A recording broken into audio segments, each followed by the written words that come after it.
Digital Week Online, but we are back. Thank you, James Happ, for the next session of yours.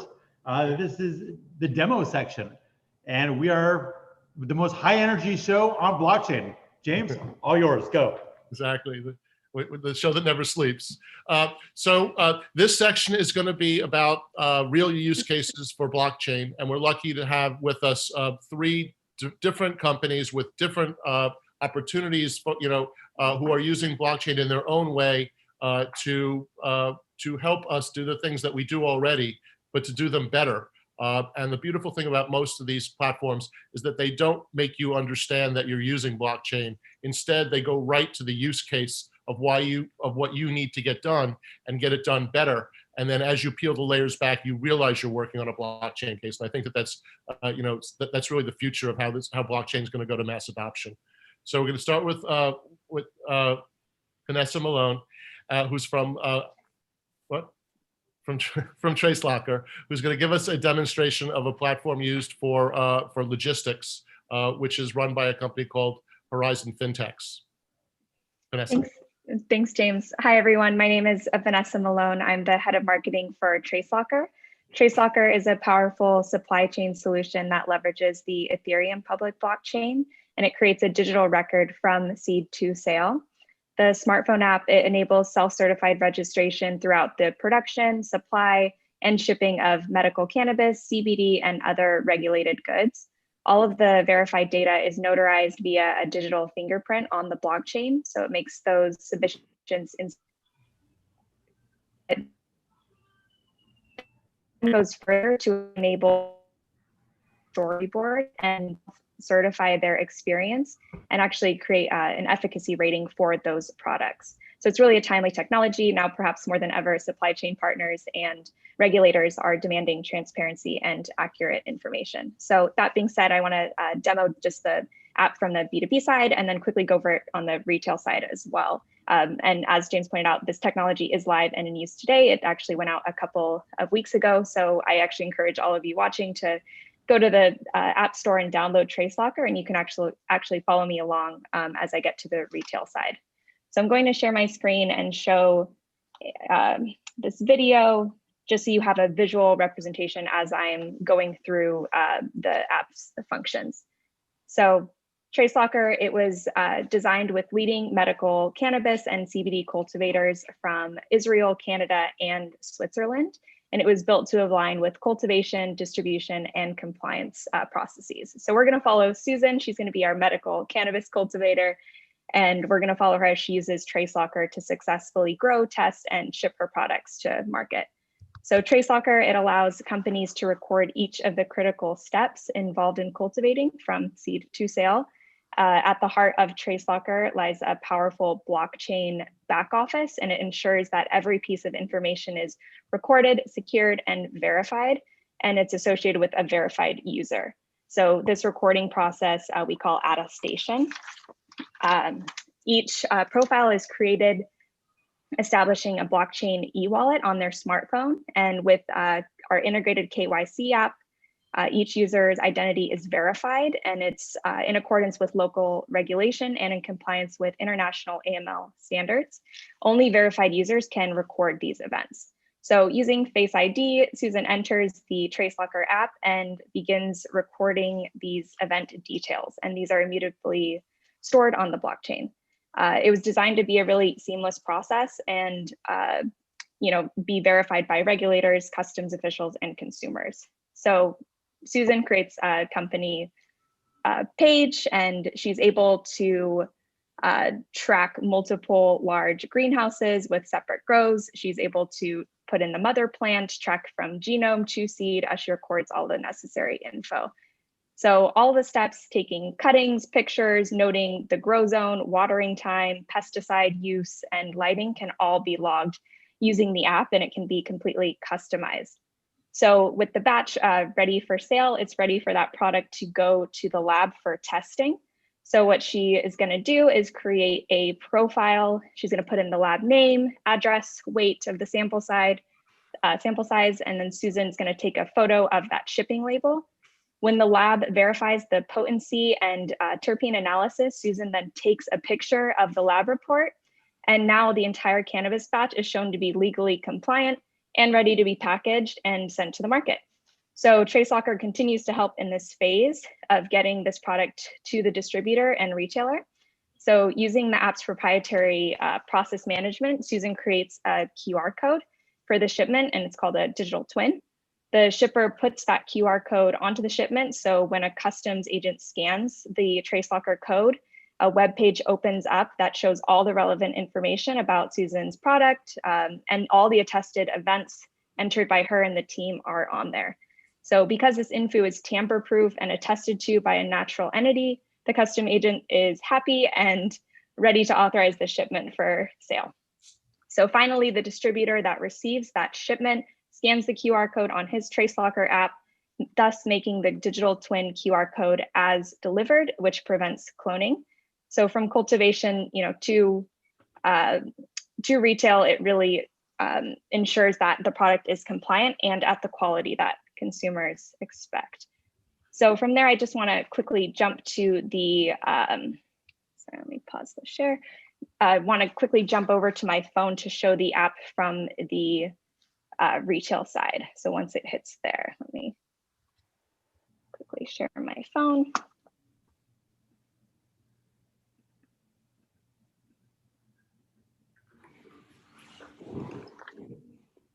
Okay, great.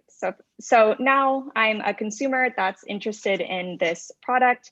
So any one of our TraceLocker licensees can put this QR code in their store, on their sites, which of course are up. Vanessa, wait a second. We still see your TraceLocker. Other methods. Sorry about that. Should we be seeing your phone, or what should we be seeing? Yes, you should. Now, Better. can you see the phone? Thank you. Sorry about that. Okay. So now, one way or another, I find the cannabis product. So what I do is I scan that QR code, and I'm taken to the page that shows the product. It shows everything that I need to know. It shows the flower used, the CBD concentration, efficacy rating. I see that there are 23 reviews on there. It has 2.5 stars. So good to go. So how do we get those reviews? When a consumer receives the product, you see the QR code on the package. So, and it has a note on there that says to scan to view a storyboard. So if I click this plus sign here, I'm now able to see all of the events that were attested for from seed to sale. I can see even from the start when Susan created that company profile. I can see all of the photos that she put in. I can see, even if I tap this, I can see a picture of the mother plant, etc. All of these events are notarized on the blockchain as well. And actually under Canadian law, which is where most of our clients are right now, medical cannabis companies, they can't make any claims, but using the TraceLocker app, companies can encourage their consumers to give feedback, and they can give them a non-cannabis related reward. So I see that the reward is actually free calling minutes. So I'm interested. So I consume my product and I download the TraceLocker app, which you can see here. So I go in and see a treatment session. I get my product, I consume it. I'm going to hit scan QR, going to scan that product. Sorry. It's going to check my Face ID and send that verification to the blockchain. So now I'm going to give my efficacy feedback. I'm going through, it's saying, what symptom are you treating? I'm in the US and the elections are coming up. So I'm going to say stress. Dosage, I'm going to put in 200 to 300. I'm going to say that it was really helpful and that I felt very relaxed after. So I put that in, I notarize. It's going to do another Face ID, notarize. And again, it's creating a digital fingerprint of that I did this survey, and it's posting that on the Ethereum blockchain. So now it's going to say, okay, great. Now you can, get your reward. So on my Talketh app, which is the reward that I'm getting, I can go on and get the code to actually claim my reward. So I'm going to claim it. 1, 2. Notarize again. again, that's sending through to the blockchain, and great, now I get my reward. Again, this is just one of the solutions that people can use for to get an award, a reward, and reward their consumers for giving that efficacy report. It can be customized to do that. So there you have it. That's really the TraceLocker app from seed to sale. Again, medical cannabis and CBD is just our first use case. It's really a track and trace solution that can be used for other regulated goods as well. Okay, that's great. I love how you put in 2 Horizon products in there, because TalkETH is a product also. So that was well done, Vanessa. I did. Well to do it. It's like bowling, you get knocked down several pins at once. And what other industries are looking now at using TraceLocker? Yeah, so again, we're mostly using the companies in cannabis, but we're actually looking at a company in Mexico for interested in importation and distribution of petrol. And we're actually in discussions with companies in the US to use the track and trace technology to help with the COVID-19 pandemic. We can't get too much into that, but this technology is really customizable. All the technology is built in-house, so we can really work with the companies to customize it in a way that suits their needs for supply chain. Fantastic. Okay, excellent presentation. Thank you so much, Vanessa. Thanks so much. Okay, and how do we switch over to Dele now? Dele, if you start talking, do you get the screen? Well, I can see myself here. I can see anyone who speaks is live, so I think go for it. It must be very cold in Dele's office, but okay. Yeah, well, I'm here in New York. It's kind of getting a bit chilly, man. It's winter is coming. Exactly. It's like, I know you're a Game of Thrones fan. All right. So Dele is from MetaMe. It's a company I've been working with for several years. Really interesting company focused on own your own data and really the whole idea of how to empower individuals. And I'd love to hear what you're up to, Dele, and then see a demo. Sure, absolutely. So I'll just share my screen, dive kind of straight into it. So basically, I mean, MetaMe, we position MetaMe essentially as a bit of an operating system. We call it a clean data operating system, which is essentially by clean data, we mean data that you as an individual, that's self-sovereign, that you own and you control.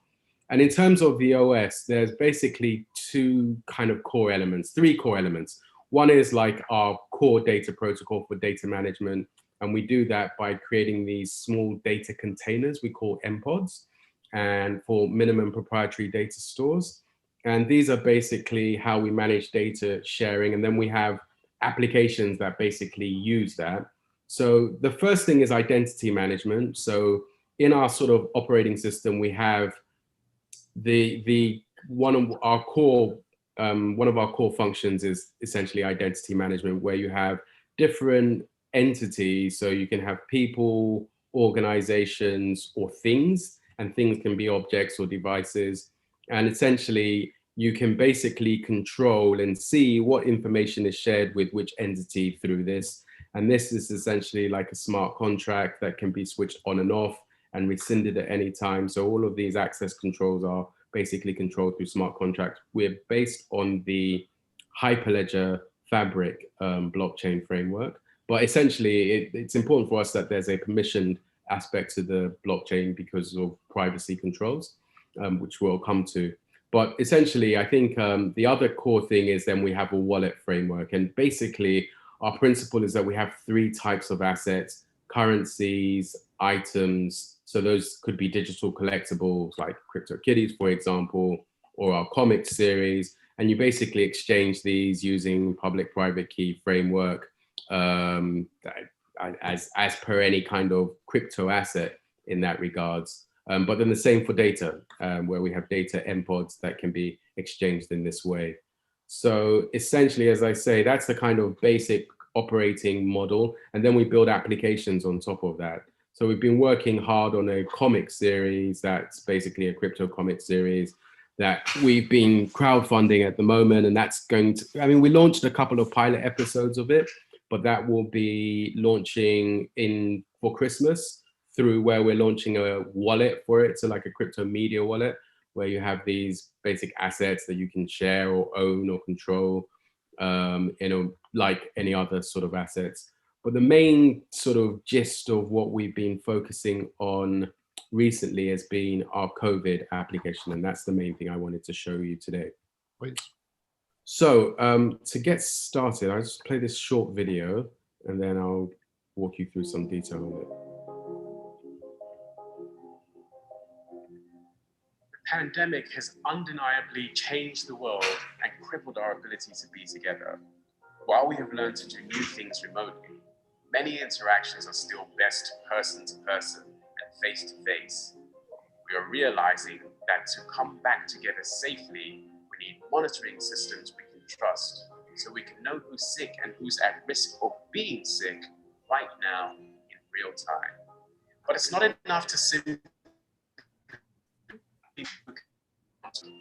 Employees need support pre, during, and post-infection, and they need to know that both their health and privacy are being protected. It's becoming clear that not all COVID solutions are created equally. Hi, I'm Dele, CEO of MetaMe, and I'm here to introduce COVID, a complete coronavirus monitoring system designed to protect your workforce and build trust.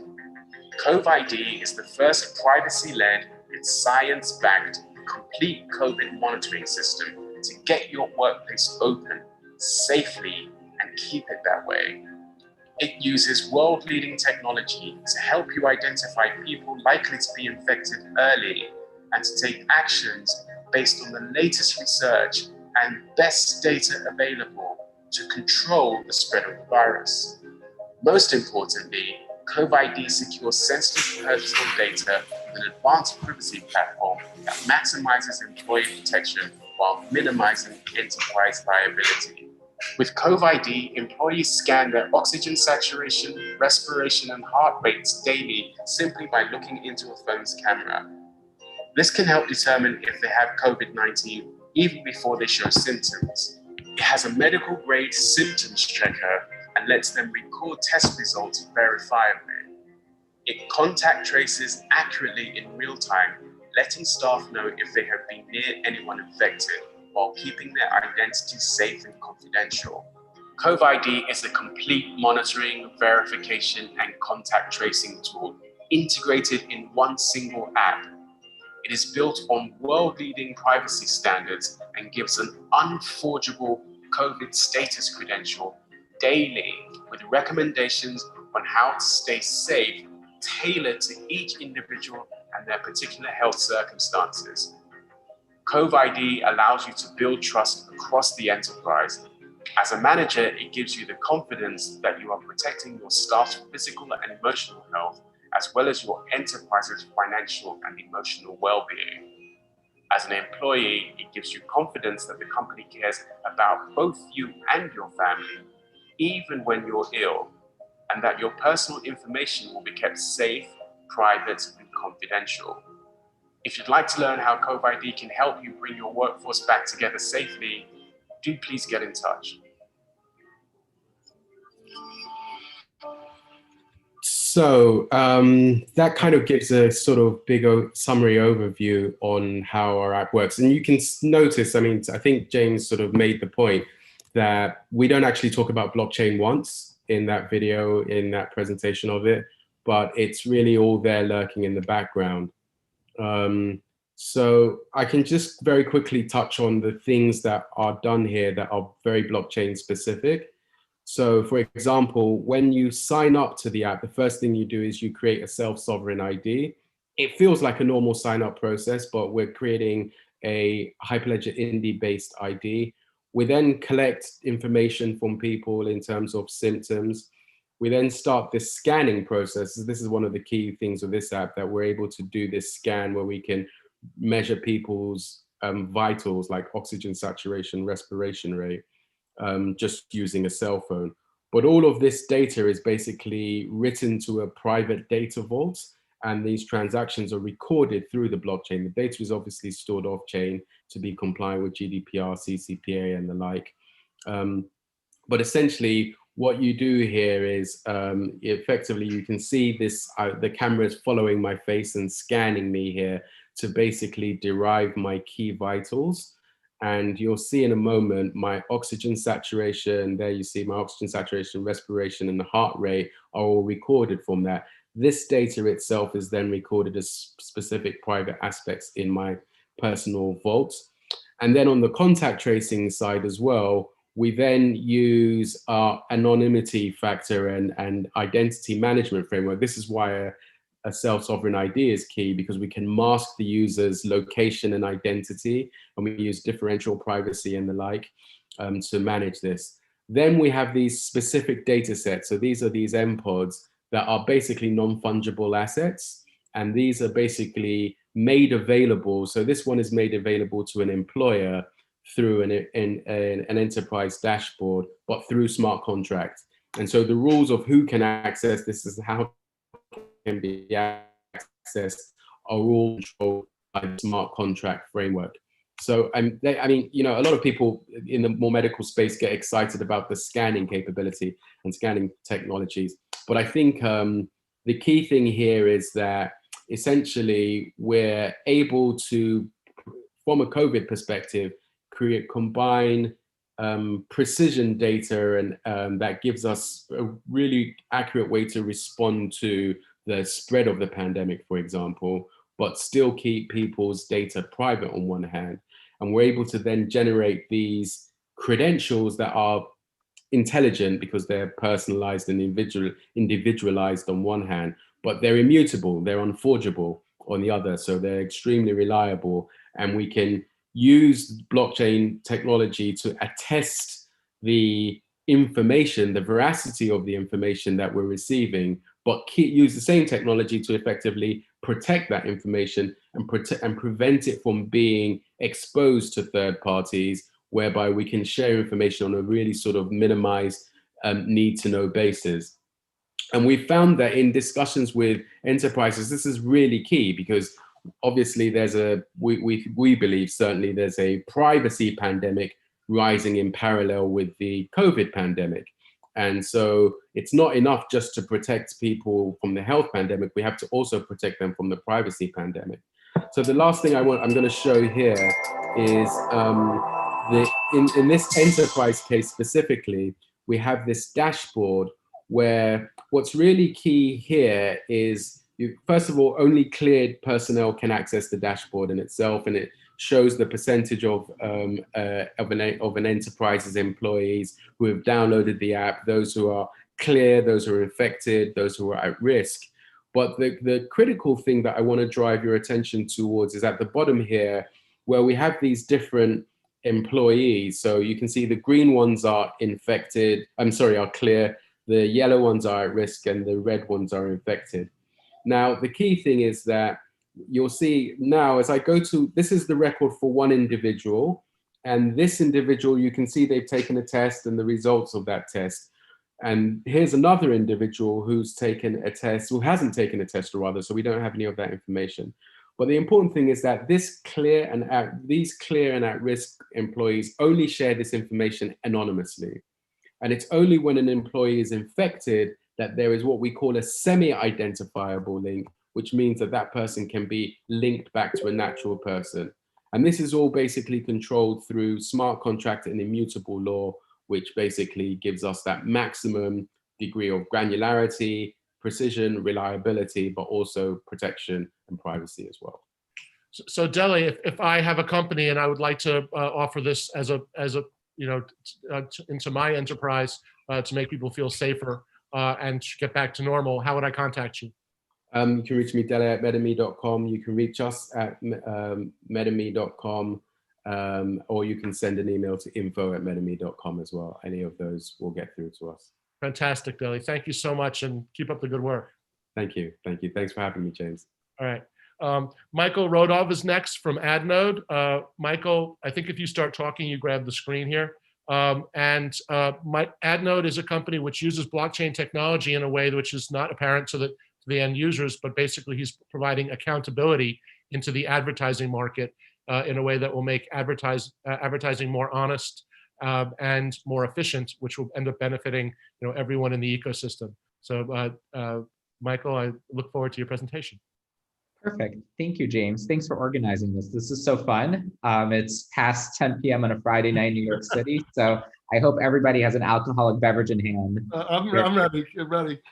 Perfect. Great. You're ready. So as James mentioned, AdNode automates the buying of digital advertising to create accountability. My prior experience, I'm the co-founder of AdNode and the CEO of the business.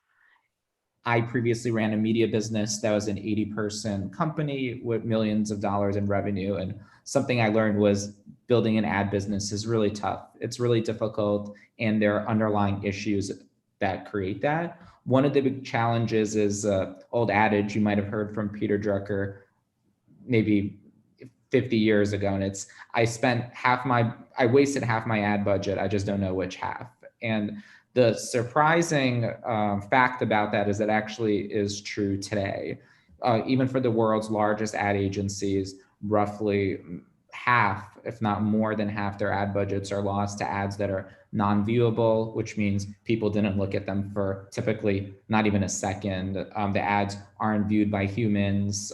They appear in unsafe places. And there are a number of reasons why that's the case, and it's not for lack of tracking.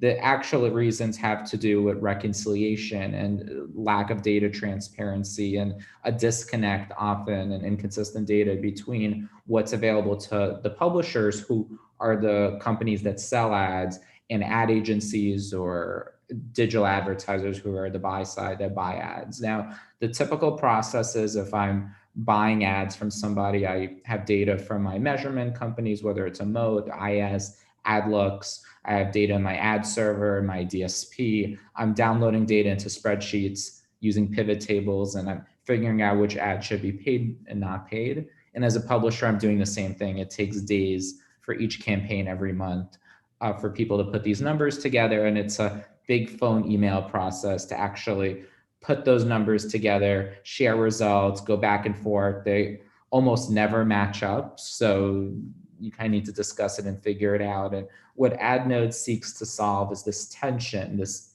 lack of visibility and transparency in the data. The manual reconciliation process, we automate all of that. And also, because there are all these delays in just figuring out what's billable and what's not, that delays the opportunity for reallocating dollars and making investment decisions where your media investment to allocate it to more useful sources, and actually to identify more quickly where there is waste so you can eliminate it from your ad budget. So just a quick overview of AdNode. We launched in May 2020 after about 2 years of development. We are working with a number of large companies, both on the buy side and the sell side, including some Fortune 500 companies. We are not able to share any of their data. So instead, we are sharing, as part of this product demonstration, some sample data, just fabricated data, demo data, so everybody can understand how our platform works, what the use case is, and what a user might experience. So I'll go ahead and share my screen. Hopefully everybody can see that. Hopefully I'm sharing the right one too. Is that okay? Can I just, from James, one of the organizers, I can't hear you, but just want to confirm everybody. I can see it. I can see it. Okay, perfect. Thank you so much. I just wanted to make sure before we got started. So this is a typical screen that an ad agency or a marketer might see. And for example, this compares 3 publishers. For example, Acme Corporation, Initech, Globex. Again, this is simulated data. And what this data shows is the blue are the ads that are verified, they're billable. They meet the rules for what a billable ad impression is. And we'll get in a few minutes, we'll get to what defines the business rules in the smart contract for what is a billable ad impression, what isn't. The orange identifies ads that are non-viewable. They were found to just not have been viewed long enough, or enough of the ad hasn't appeared, and that's a percentage of ads that are non-viewable. Invalid traffic, the yellow means the ad was essentially non-viewed by a human, or there's some other criteria that makes it invalid, and so forth. So for example, if I click on total impressions, this gives me the total numbers, not just the percentages. And over here, I can see the CPM. So the CPM as an advertiser, that's what I'm paying for every ad. And as a publisher, the effective CPM is the amount of money I make across all the ads I've delivered for the campaign, whether or not I'm actually being paid for those. So as a publisher, you want to have the highest effective CPM. And of course, as an advertiser, you want to have the lowest, so long as it's performing well for you.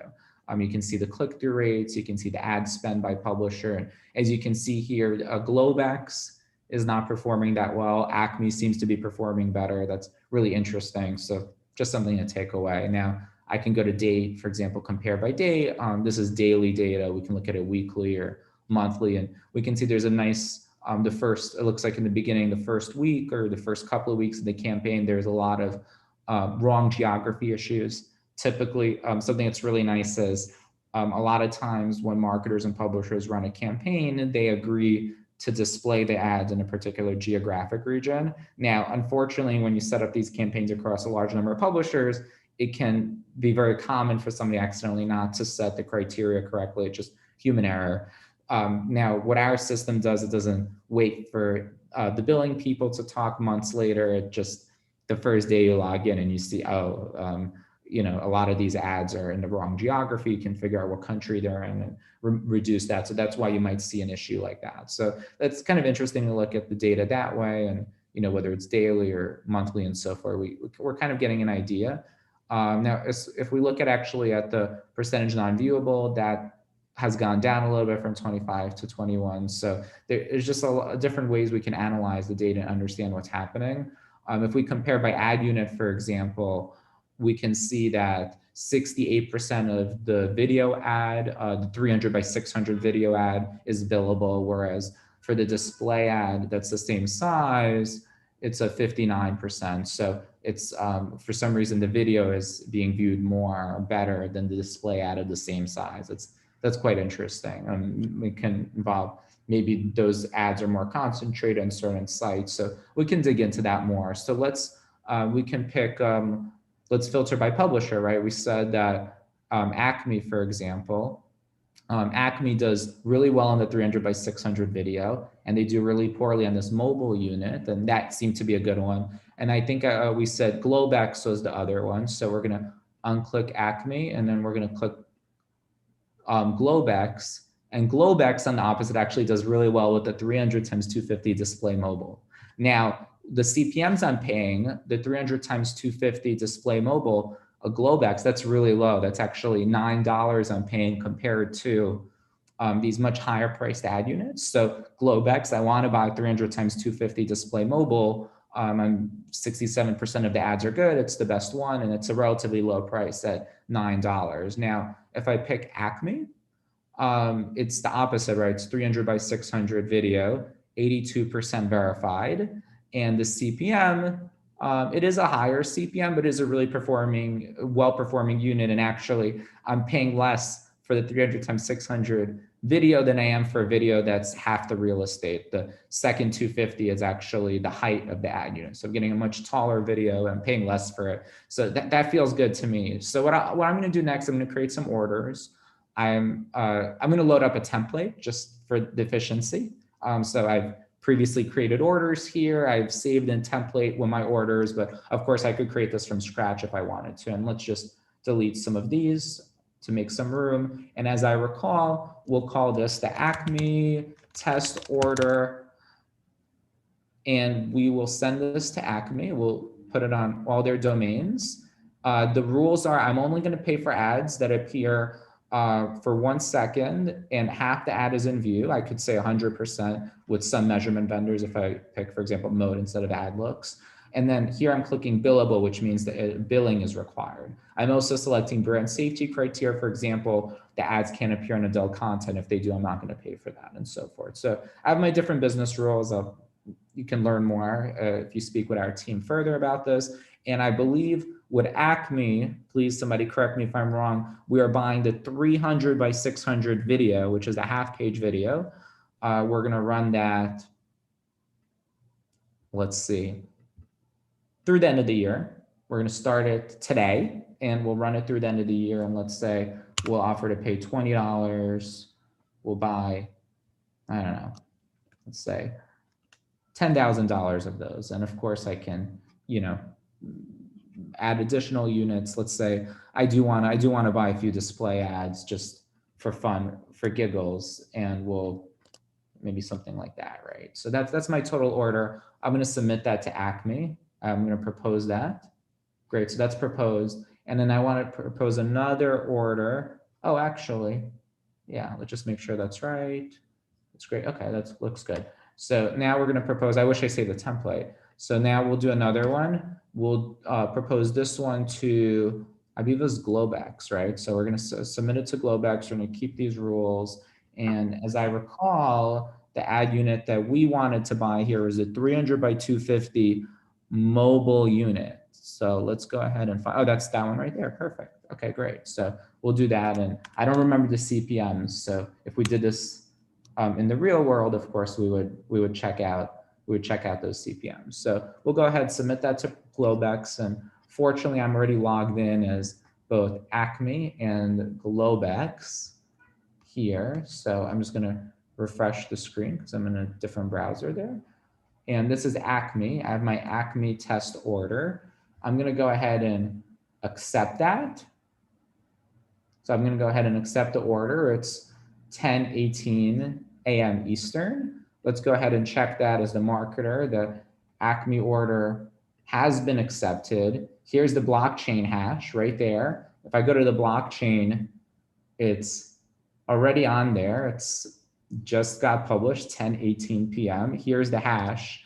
The hash is right there. Now, if I download this document, I can download it and I can use a verification to check. Oh, that's not the verification link. That's a verification link. I can use that to check that indeed the hash matches. Now, we're going to verify not just the insertion orders, we're also going to verify the measurement data that comes in, the billing calculations, and the invoices that are calculated by AdNode.